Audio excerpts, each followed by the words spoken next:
What's up with it? Everything. Introduce yourself and people know who you are. So I'm Dae Jones, one of the hardest, hardworking, overlooked, underrated fucking artists out of Chicago. Heavily hated. Hold on, let me rewind. Heavily fucking hated. I'm gonna say that because if I'm not on after all the work I've been doing in this city, outside this city, just period, like it gotta be a lot of hate. So heavily hated. Boom. Let's take that. Why you feel like that? Why you feel like you heavily hated? Honestly, I feel like, well, cause the proof is in the pudding. Everything I've done by myself. When I signed my deal, that was a contest I won in LA.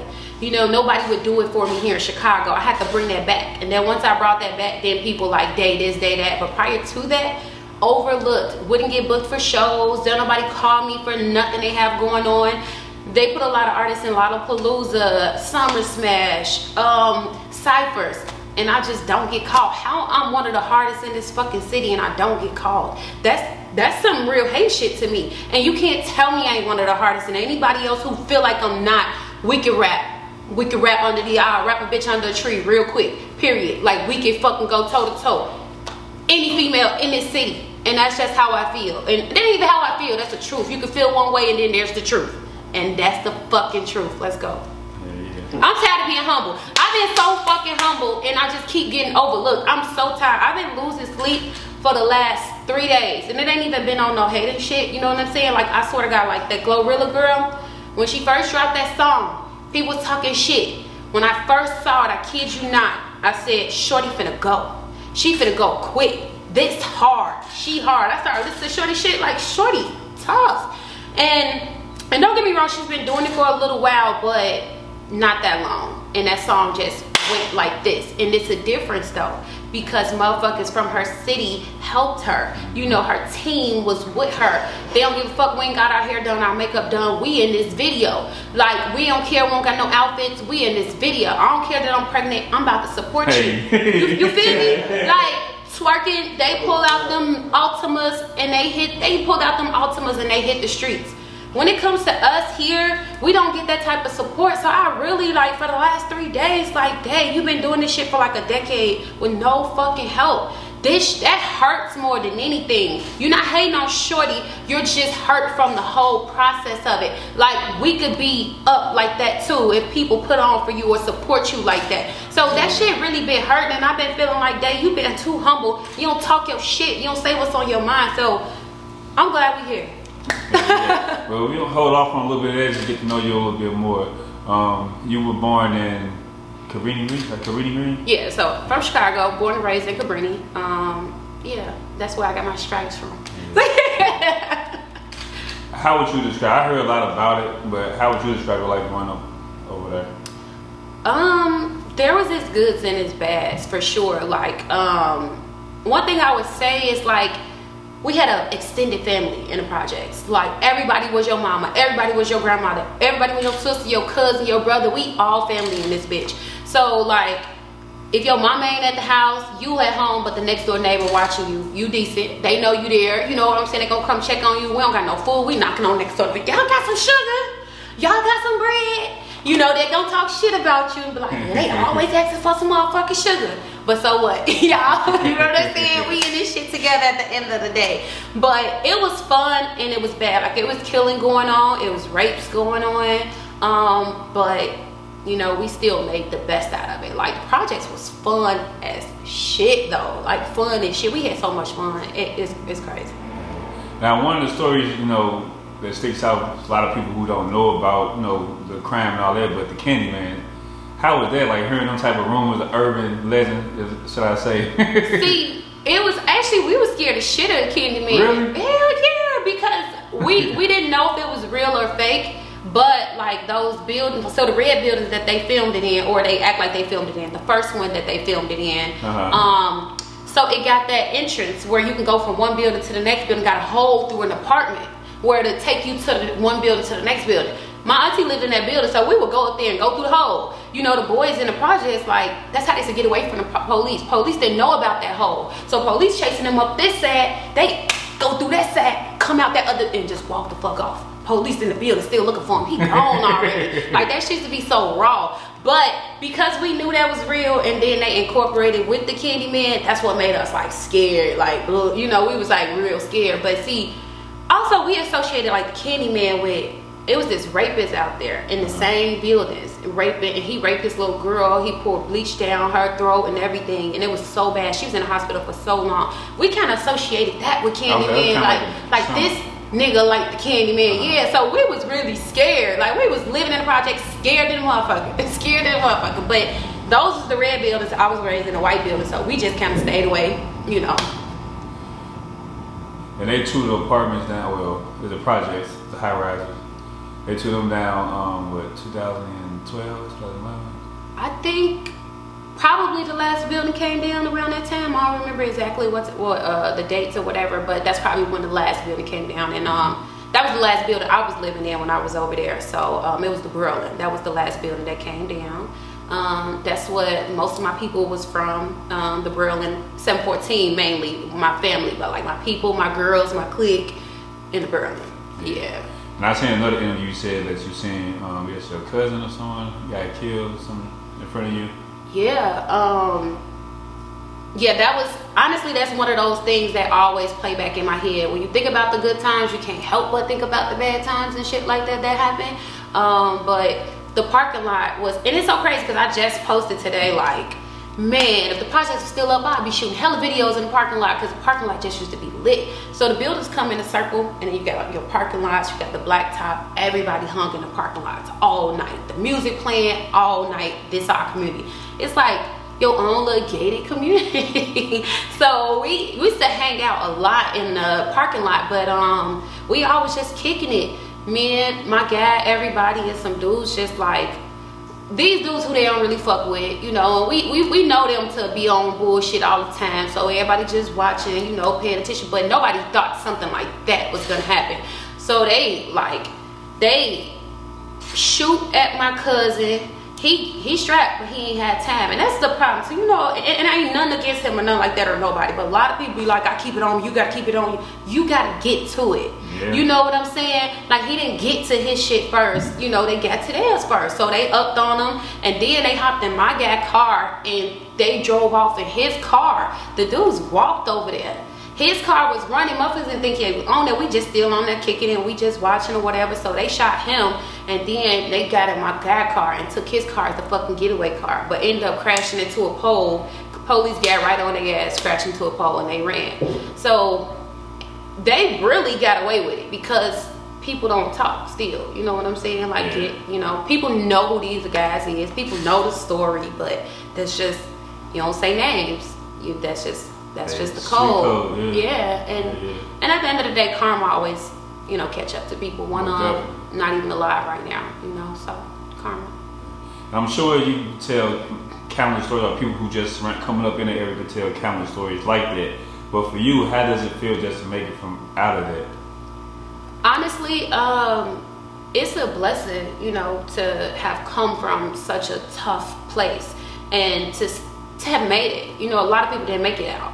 And a lot of people still are struggling because it kind of disabled us to be in the projects, because you don't go nowhere. You're used to this community. You don't go outside your community. You don't know how to travel nowhere else. So you don't really know how to function outside the project. So some people go outside them gates and they're not doing too well. I'm blessed to be okay outside of that, you know, and to just be as successful as I am in other things, you know. So, yeah. When exactly did you start to make music, and when exactly did you start to take it serious? So I always was doing music as a little girl, like, but I started out singing. Singing was always my number one passion. Like, my mom left me when I was a little girl, you know. My mom been gone since I was 1, and she left me with the next door neighbors. So the next door neighbors raised me, but the neighbor, don't get me wrong, I love her, appreciate everything she did, but she turned to drugs because, you know, that's what was going on in the projects. And she didn't care for me like I felt like a mother should have, you know. And so music was my escape. You know, anytime I'm going through something, I'll just write a little song and I'll sing, and that's what got me through so many things, just singing. So I've been doing music since I was like a little girl. Like, I always used to sit up and watch the Apollo on Saturdays and hope, I'm gonna go on there, I'm gonna be on this stage, I'm gonna sing on Apollo, I'm gonna sing on 106 & Park. Like, so, you know, that was always my way to kind of like escape the pain, you know.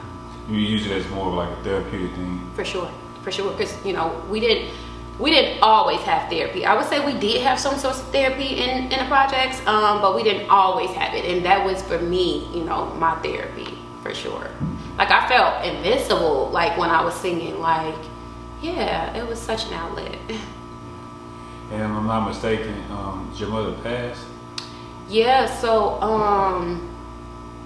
like, she's been gone for, like, 10 years now. But when they found her in the field in Miami. Till today, we still don't know how she died. They said it was a drug overdose. Somebody else told me she got strangled to death. But you know, we got drugs in your system. They don't really care to investigate. They'll close it as a drug overdose, whatever. But yeah. And that's kind of crazy to me now because my mom, she has other kids. And one of them I never met. And the other two live in Chicago, and we don't have a bond at all.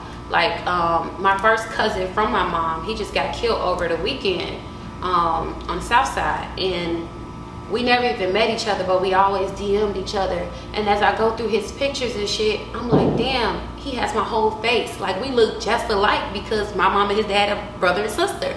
And I'm like, damn, this is my whole family. Like, I always feel so disconnected because I'm not connected to my family on my mom's side at all.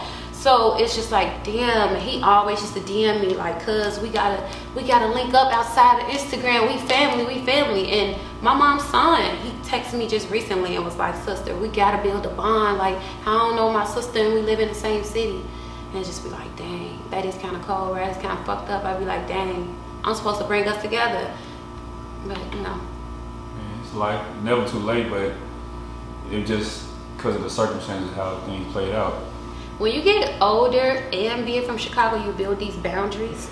So it's really hard to trust people, regardless of who they are. You know, they're blood, but they don't feel like family. So my trust is real thin. And I want to love him because I know he needed it. Like, my little brother never met his mom or his dad. So, like, he met my mom at the funeral. And he's never met his dad because his dad from New York. My mom is like a rolling stone. She just used to be rolling the dice. I'm in Milwaukee, I'm in Indiana, I'm in Miami, I'm in fucking New York. Like, every time she calls us, she's somewhere else with a new accent. Like, Mom, how the fuck you sound like that? Like, but so my little brother, he's never met neither one, and I be hurting because I want to be there for him, but sometimes I feel like it's too much weight, and so I back out of the relationship because I'm like, I can't be his mom and his daddy. Like, I got a kid to raise too. Now, I think in my head, if I make it, I'm coming to grab him, and that's why I be so hurt, because it's like, I always want to save my mama. Like, when Keisha Cole saved her mama from drugs and she went and grabbed her, I always say, that's gonna be me. I'm gonna get on and I'm gonna go find my mama, and I never found her. And so I beat myself up about that for a while. Like, dang, Dae, you ain't get on, you ain't gonna get your mama. You could have saved her from whatever she was going through. And now I feel that way about my brother. Like, you gotta save him from the streets, Dae. You gotta get on, because this is probably what your mom wanted, but, you know, I mean, it ain't happening yet. Hopefully, you know, that can happen. Never too late. How do you feel about the Chicago music scene? Outside of people who, you know, made it farther out of the city, but just here locally, artists who still grinding. How do you feel about the scene here? I feel like it's weak as shit. It's mad weak. Like, I've been in Atlanta where people would support you. You ain't even gotta be on and they'll support you. Like, I go down there and I get star treatment when I come to Atlanta. When I'm in Chicago, they treat you like shit. And it's like everybody in competition with each other. Instead of like, let's bring what you got and what I got and let's make this bigger. Let's really win. We all losing going against each other. I don't see why people don't get that. We're losing. Yes, everybody look like they're making their little plays alone, but we really losing. Or we can get there a little quicker if we come together. You know, I feel like I intimidate a lot of artists because I'm smart. You know, a lot, and that's people in general. Like, somebody who's not as well versed, educated, they feel a little intimidated by somebody who's educated, so they kind of keep their distance because they don't want to feel dumb. You know what I'm saying? It's like a man dating a female who in her bag, she's smart. He'll probably leave her alone because you make him feel less of a man. So that's not only with men, that's with people in general. Yeah. A lot of artists, I get that from a lot of artists. They know I'm smart, they know I carry myself a certain way, and I can fucking rap. Let's talk about that. You know what I'm saying? So it's like, nah, I ain't gonna get this bitch none of my fan base. These artists will not do music with me. It's crazy. It's crazy. I feel like that's in a lot of cities, because I did interviews with people in Kansas City, even back home in St. Louis. They all say the same thing. But just here, do you feel like you don't get their respect because you're not rapping in the popular genre, like for the drill music? For sure, because it's like, you know, in hip hop, you gotta have something that these people, it gotta be a trauma story, somebody had to die or you had to kill somebody. And, you know, my mother dying, that's something else. I barely talk about that. I talk about that in interviews time to time, you know, but like, I don't want that to be my story. You know what I'm saying? Like, that's her story. You know, it's part of me, but that's not really my story, you know? And I don't want to keep replaying that sad shit. I got a daughter to raise. I want her to be happy. I want her to be joyful. I want her to enjoy life. I'm not trying to make her a sob story around my baby all the time. I'm not going to carry that. Like, people be celebrating the dead homie's birthday every year. Let him rest in peace. Y'all wasting money and he's gone. Use that money on y'all kids that y'all got living right now, or to help y'all live a better life. Let it go. You know what I'm saying? I can't keep carrying that on my back. My mama died. Like, I can't carry that weight. It's a lot of weight, you know? And I ain't kill nobody. I ain't trying to go to jail in doing music. I'm trying to be here for my kids. You know what I'm saying? Like, I ain't selling drugs. I ain't killing nobody. So I feel like that has a major role, because they'll post me on a Chicago blog and they'll be like, she ain't snap. Stop playing. I killed that, but I ain't say, oh, catch an op, smoke a pack, do it. I'm not smoking ops. I ain't catching them, none of that. I want y'all to leave me alone when I get my money. I don't want y'all to catch me lacking. I don't want y'all to take shit from me like y'all just did. You know what I'm saying? Like, I'm really trying to be here, and you know, but sometimes you just gotta find your crowd. In Chicago, it's a hard place to find your crowd if you ain't doing those things, you know? So. I just hinted at them taking something from you, talking about your car. Man. Is Chicago really that bad? Chicago is fucked up, like fucked up. You can't drive none nice, you can't wear none nice, you can't carry no nice bags because they own your ass, and that's period. Motherfucker just took our car, and I ain't even mad about the car. It's the fact that like my Rolex was in there. Y'all see my Rolex, I gotta get it back. My Hermes bracelet was in there, I gotta get it back. My laptop, my passport, and the passport is the worst shit, because we just had to make an appointment to go to Honolulu on the 21st to get a passport so we could take our kids out the country on our trip that we planned. So it's really like, that shit weak as hell. You know what I'm saying? Y'all could have threw all that shit. You know, remember Queen Latifah stole car? She threw all that bullshit out and she went her way. Y'all could have threw the passports out that bitch. Damn, that shit is tough. And it was so crazy though. I'm so solid. I'm the type of female you could have just spoke to me and I would have put you in your bag. Like, I'm that type of person. People DM me and be like, Dae, I'm trying to do this. Look, you can do this to make money. You can do this. You can do this. I don't put artists up on so much shit. Now, it's up to you what you do. But I'm solid like that. I can meet somebody on the streets just looking at how you look. I want you to win. I want you to live better, because I feel like we can. We don't know that we can live better. We don't know that we can have better. So I want to show you that we can have better. Let me show you. Let me help you fix your credit, because that's all you need to do. You fix your credit, you can take over the world damn My near. shit up there. I just, man. You feel me? Things be different. I've been working on it. My shit's 7. I'm like, ooh.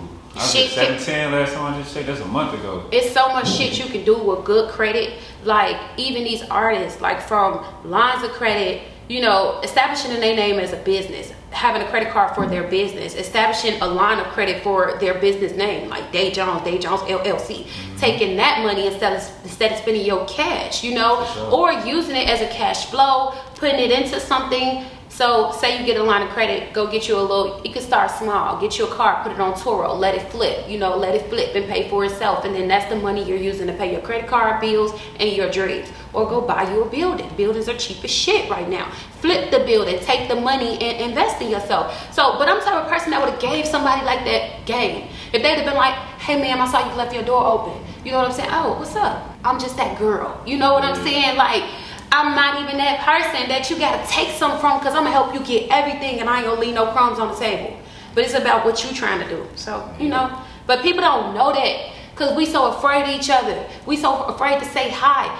When I'm out and I see these white folks with some shit that I know I want, I'm trying to get close. I want to say hi. I want to join your social club because I want you to tell me how you got this. And they'll give you the game if you just ask. Sometimes people, you just ask. People don't even know how nice our people are, and we say take from them. That should be tweaking me out. Y'all could have been like, hello, hey. And that would have started the whole song. Or you work for this shit. Y'all would have had a big sister that would have put y'all in the game. Here you kind of speak about like something like that, you know, putting motherfuckers on, you can just grind like even this, you got the song No Days Off, you got the EP, you reloaded it anyway, launched it anyway. But as far as like putting business together, you also got the snap and go. Mm-hmm. How'd you come up with that? So I'm, as you can see, I was late for this interview. I'd be late for a lot of shit. That's because, like, one, I have a business, multiple businesses. I have a daughter and some more shit. I'm always on the go, and I hate combing my hair. When I tell you these are fucking clip-ins, I just clip these tracks in, and I came out here because, look, I be having to go. You see this? It's just clip, boom. I don't got time for all that. Look, you clip it in and you go. Like, that's the type of life that I need to live. I need to be able to go. So my hat with hair was designed for that. At first, people laughed at it. It was like, I couldn't even get models to model it because they were just too shy. So I started, like, I was trying to be kind of like you. Like, I don't want to show my face. I just want to push the brand because people be hating. But the models wasn't even confident. I had to show them, okay, you can throw this hat on with some heels of blazer and your red bottoms and you can still look stylish. So I had to show them that. When I did that, people started stealing the idea, the concept. I sent so many cease and desist that I was just getting drained. And I was just like, you know what, at this point, you just gotta let it go because people are gonna steal your idea and you just gotta be the best at what you do. You know, you gotta have the best customer service and some more shit. But I kind of put it on hold for now. It's so tough with like what's happening with the world and the economy, getting the hair that I use for it, getting people to work. So that whole process, so I just said, you know, I'm gonna put that in the back burner for a little while, focus on this music, and I'll get back to it, you know, because that's one thing people can't kill me in. Like, I will kill people in marketing and customer service. So I know I can come back to it and still kill. So, yeah. I think it's that No Days Off, or maybe it was the Sleazy Flow song you redid. You spoke about basically like, did you get any body work, anything like that? Oh, so I got my boobs done. I actually got my boobs done twice. Right after my baby, like I breastfed, so my shit was like bloop. Like my shit's like, do your ears hang low? Do they wobble to it, bro? And I'm just like, ooh. And people be like, you should be happy with the body that God gave you. God didn't give me that body. Before my baby, the body that God gave me was decent. My baby gave me that body. My baby gave me saggy titties. So let me go back to what God had originally gave me. Yes, so I went and got that work, but then you know, when you get your body done, it's, you know, skin changes, starts to sag, things happen. So actually one of my bags started inflating and I didn't know. Like this just started getting flat and I didn't know. So whole time the bag is like leaking through my body and I didn't even know. So when the doctor took it out, that bitch was flat. And we was like, what the fuck?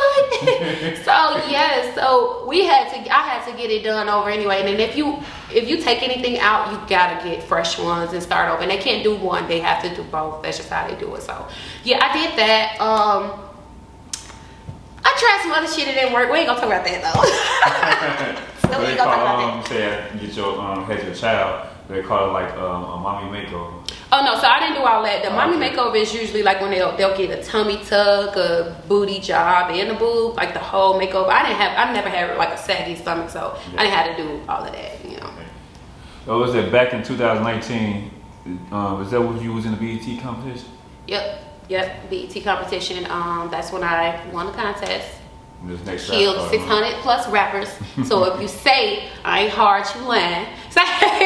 And that's the thing too. People only see the end result of that, but they don't know I went round for round with different artists, round for round. So I deserved what I got. Like somebody told me recently, like, oh, the deal you had, people didn't respect it because you won it. And I was just like, why wouldn't it be respected? It should be respected even more because I earned that bitch. You feel me? I ain't stand on the block and rap about it up. You know, I rapped against other rappers, you know, and I did it round for round, round for round. That was, to me, more respected than anything.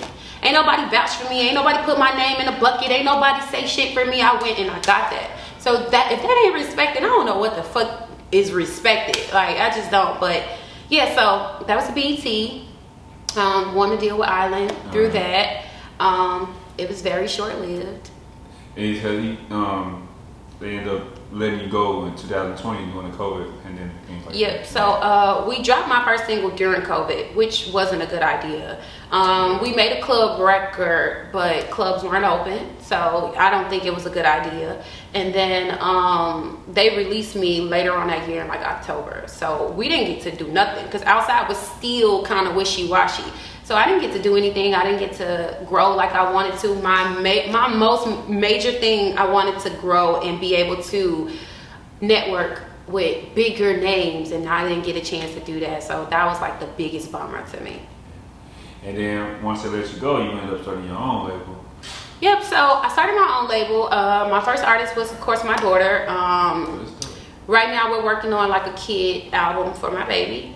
We know it's a lot of coins in that. So I'm just, my daughter, she likes to sing. So I'm just really trying to help her just not have to take all the steps I had to take and make life a little easier for her when it comes to what she likes to do.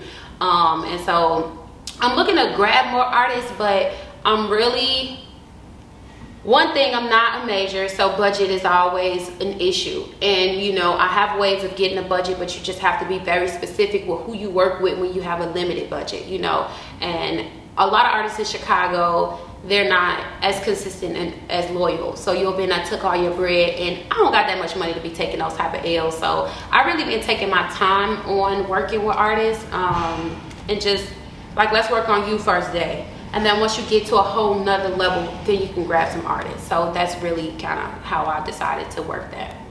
Okay. Amber Rose, she stole your verse, stole your hook.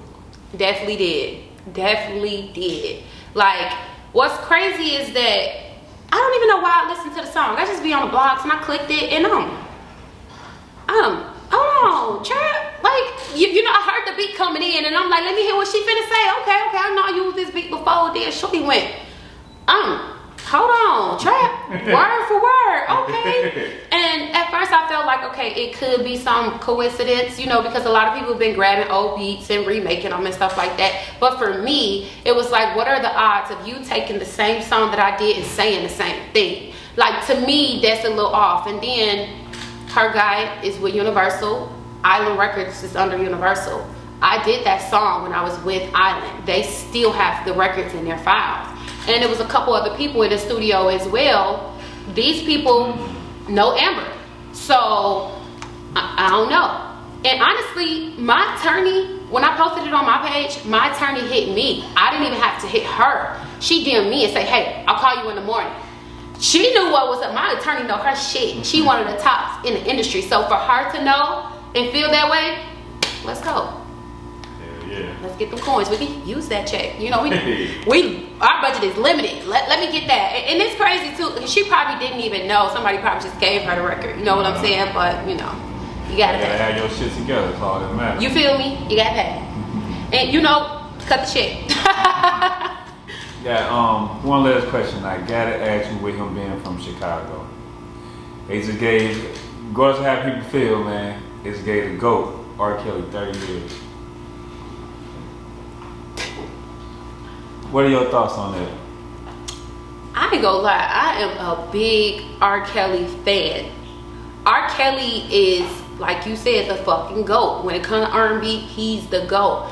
I do think it was excessive, and I'm gonna just be the one to bite the bullet and say it out loud. You know what I'm saying? I hope it don't get me blackballed or something like that. I do think it was excessive. For somebody who needs help, jails don't always give you the help that you need. I feel like they could have gave him like 15 years and then got him the help that he needs, because he obviously needs help. He is sick, we know that. He's been molested as a kid, we know that. That is real trauma. I've been through shit like that. When people touch me, that don't mean I touch other people, but the trauma is there. It hurts, and people just deal with it in different ways, and it is sick, don't get me wrong. Don't touch these kids. Leave these kids on so many adults that you can deal with. But I gotta say this. I was young at an R. Kelly concert acting like I was grown. Telling men, I was 18, 19. With my little hair done, my little leather pants. I'm at the R. Kelly concert, and I was trying to get taken home. What? What? And I think, but see, I didn't have parents too who was making sure that I wasn't at places like that and making sure that I wasn't trying to be grown. And I feel like that's a parent's place to make sure that that stuff doesn't happen, because then we get in situations like that we be asking for sometimes. Not to say it's right, because he knows right from wrong, but you know, our parents and us, we have to take accountability. As a kid, although it's tough though, because we're adolescents, we're young, we don't know any better, we just trying to be grown. You know, that the parents really have to take, because I ain't bringing my baby, R. Kelly not working with my baby, unless it's just me and my baby. You know, the way that Miss Knowles did. When you worked with Destiny Child, we all was there, and that's all. We working and we leave, and you're not ever being alone around my kids. This is not happening. You know, like, that's like me riding in the car with somebody who be killing. Somebody want to kill you. I'm not riding in the car with you, buddy. You know what I'm saying? It's just not happening. You can't even come around my baby. I don't want you around my baby. Let's, you know, so I kind of feel bad about the whole situation for the victims and for R. Kelly, because he's also a victim and he needs help. And, you know, I feel like when it comes to black men, they'll find a way to put you under the jail. When it comes to black people in general, like anybody who becomes too powerful, you know, you're too powerful, and they'll use that against you. Like this little mouth of mine, I might be too smart for the industry, that's why they don't want to let me in. You know too much. We don't want to let you in, so you might have to blink this out. So I can get on. You know, niggas like Boosie, they can say what they want to say, cause Boosie, he's set. You can't tell me shit, you can't even cancel Boosie. You know, so he can say what he want to say. People like me, I can't exactly say what I want to say, so, you know, how they go. I mean, yes, and not on that note, man, let them know they can find you on social media. Everywhere is Dae Jones, all over the world. DaeJones. I have a website, Dae Jones World.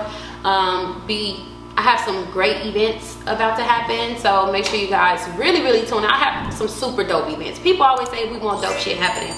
My single is dropping, Lil Baby, July 22nd, and I have a lot of dope free events happening up until that. We're gonna be giving shit away. I can't give it all away, but we'll be giving shit away. It'll be real interactive. It'll be dope photo ops, and it'll be all free. So, you know, come out and fuck with some real motherfuckers. Some people that you can grow with, that you can learn with. Stop trying to hang out with people that you gotta duck bullets from. Like, we ain't ducking bullets here. We trying to get deposits, okay? Come around and, you know what I'm saying? Come to Death Row. It's like, nah, this ain't Death Row, but you know, we about deposits over here. Come over here, or we about positivity and deposits. We ain't ducking bullets around here. So, you know, come on over to AhFIRMative.